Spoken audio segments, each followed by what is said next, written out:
తెలంగాణలో హత్యాచారాలు నిత్యకృత్యమయ్యాయని మాజీ మంత్రి హరీష్ రావు ఆరోపించారు. కొమరంభీం జిల్లా జైనూరు మండలంలో ఆటో డ్రైవర్ దాడిలో గాయపడిన మహిళ గాంధీ ఆసుపత్రిలో చికిత్స పొందుతుంది. ఆదివాసీ మహిళను బీఆర్ఎస్ ఎమ్మెల్యేల బృందం గాంధీ ఆసుపత్రిలో పరామర్శించింది. కాంగ్రెస్ ప్రభుత్వంలో మహిళలకు రక్షణ లేదని ఆగ్రహం వ్యక్తం చేశారు. 9 నెలల కాంగ్రెస్ పాలనలో మహిళలపై 1900 లైంగిక దాడులు జరిగాయని చెప్పారు. ముఖ్యమంత్రి వద్దే హోంశాఖ ఉన్నప్పటికీ ప్రతిరోజు 2 హత్యలు 4 మానభంగాలు అన్నట్లుగా పరిస్థితి తయారైందని ఆగ్రహం వ్యక్తం చేశారు.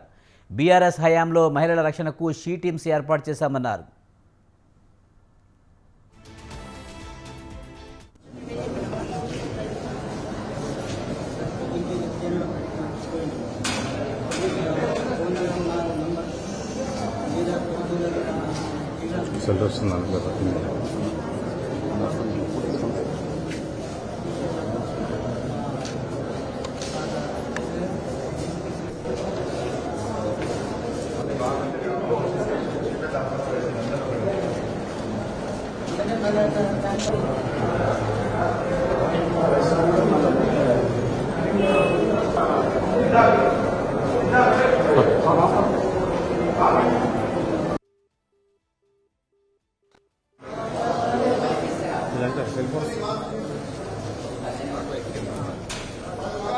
వరద విపత్తు సహాయం చేయడంలో ఫెయిల్ అయిపోయింది, వరద నిర్వహణలో ఫెయిల్ అయిపోయింది, లా అండ్ ఆర్డర్లో ఫెయిల్ అయిపోయింది, రుణమాఫీ చేయడంలో ఫెయిల్ అయిపోయింది, విద్యా వ్యవస్థను నడిపించడంలో ఫెయిల్ అయిపోయింది. మొత్తంగా ముఖ్యమంత్రి గారు ఫెయిల్ అయిపోయింది. ముఖ్యమంత్రి గారి దగ్గరనే హోంశాఖ ఉంది. ఆయన నిర్వహించే హోంశాఖ ఇవాళ ఎట్లయిపోయింది? రోజు 2 హత్యలు 4 మానభంగాలు అన్నట్టు అయిపోయింది రాష్ట్రం. ఇదా మీరు నిర్వహించేది? ఇదా మీరు ప్రతిష్ట చేసేది? ఎంతసేపు ప్రతిపక్షాలను చేజ్ చేసుడు, మా మీద అక్రమ కేసులు పెట్టుడు, మా ఎమ్మెల్యేలను వేధించుడు, ఎమ్మెల్యేల ఇళ్లకు పోయి కండువాలు కప్పడం మీద బిజీ ఉన్నావు తప్ప పాలన గాలి తొదిలేసింది ముఖ్యమంత్రి గారు. ఈరోజు ఈ ముఖ్యమంత్రి గారు వరద విపత్తు సహాయం చేయడంలో తెలంగాణ రాష్ట్రంలో మహిళలకు రక్షణ లేకుండా పోయిందని సబితా ఇంద్రారెడ్డి ఆరోపించారు. వరుసగా రాష్ట్రంలో మహిళలపై దాడులు జరుగుతున్నా సీఎం రేవంత్ రెడ్డి ఎందుకు స్పందించడం లేదని ప్రశ్నించారు.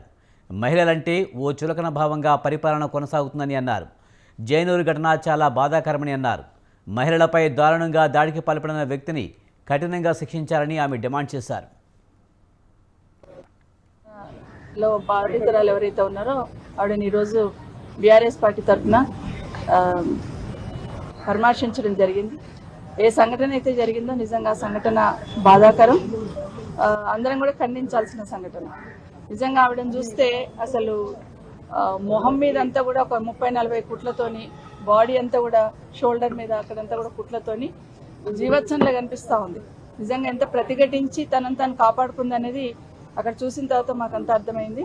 నిజంగా ఒక్కసారి వెనక్కి తిరిగి ఆలోచిస్తే 8 నెలలు ఈ రాష్ట్రంలో జరుగుతున్న అన్ని చూస్తూ ఉంటాయి.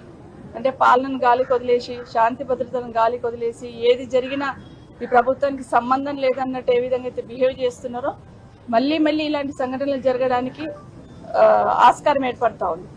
గత 8 నెలల్లో మహిళల మీద ఎలాంటి అత్యాచారాలు అఘాయితాలు జరిగినాయి అనేది రాష్ట్రంలో అందరూ వింటూ ఉన్నారు. అసెంబ్లీ వేదికగా మాట్లాడుతూ ఉన్నాయి. ప్రభుత్వానికి చలనం లేదు. దాదాపుగా 1800 పైచిలకు సంఘటన